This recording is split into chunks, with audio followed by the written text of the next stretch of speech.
ramai orang ni nak simpan emas sebab nak lindungi nilai duit. Kan? Tapi persoalan penting, akaun emas yang kita guna tu sebenarnya patuh syariah ke tak? Hari ini saya nak kongsikan senarai terkini 2025 17 akaun simpanan emas yang patuh syariah di Malaysia. Walau bagaimanapun, ada 3 disclaimer. Video ini untuk tujuan pendidikan dan rujukan sahaja, bukan untuk promosi mana-mana akaun emas.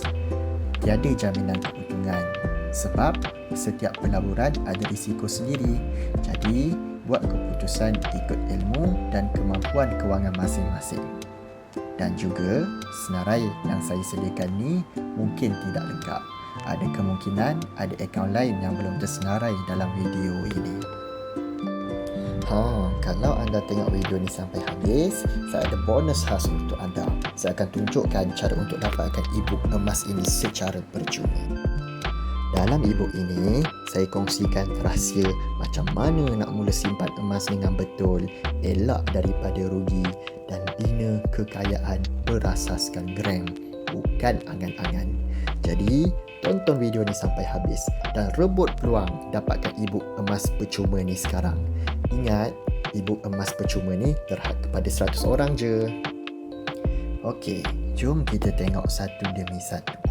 Berikut adalah antara 17 akaun simpanan emas yang patuh syariah di Malaysia yang dikemas kini pada tahun 2025. Pertama, Maybank Islamic Gold Account I atau lebih dikenali sebagai MIGA. Kedua, Muamalat Gold I daripada Bank Muamalat. Ketiga, KFH Gold Account I daripada Kuwait Finance House. Keempat, BSN My Gold Account I daripada Bank Simpanan Nasional.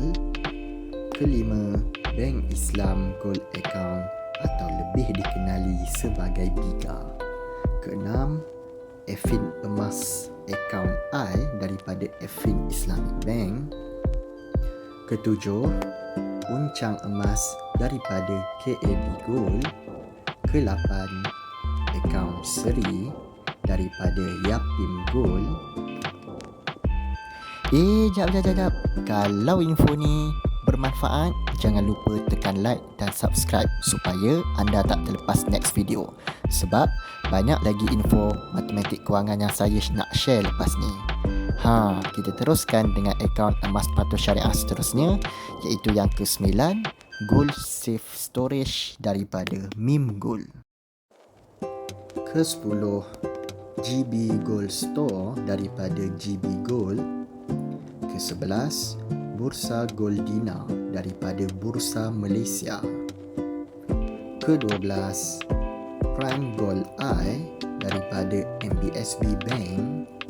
Ke-13, Gold Invest I daripada Al-Rajhi Bank. Ke-14, akaun simpanan emas daripada MZ Gold. Ke-15, E-Gold Account I daripada Bank Rakyat. Ke-16, An-Nur Gold. Dan yang terakhir iaitu yang ke-17, Gold Accumulation Program daripada Public Gold. Semua akaun ini disenaraikan sebagai patuh syariah yang disahkan melalui panel syariah masing-masing atau berdasarkan struktur akad yang digunakan. Kalau anda semua tengah plan nak mula simpan emas, senarai ini boleh jadi panduan awal untuk buat perbandingan sebelum pilih.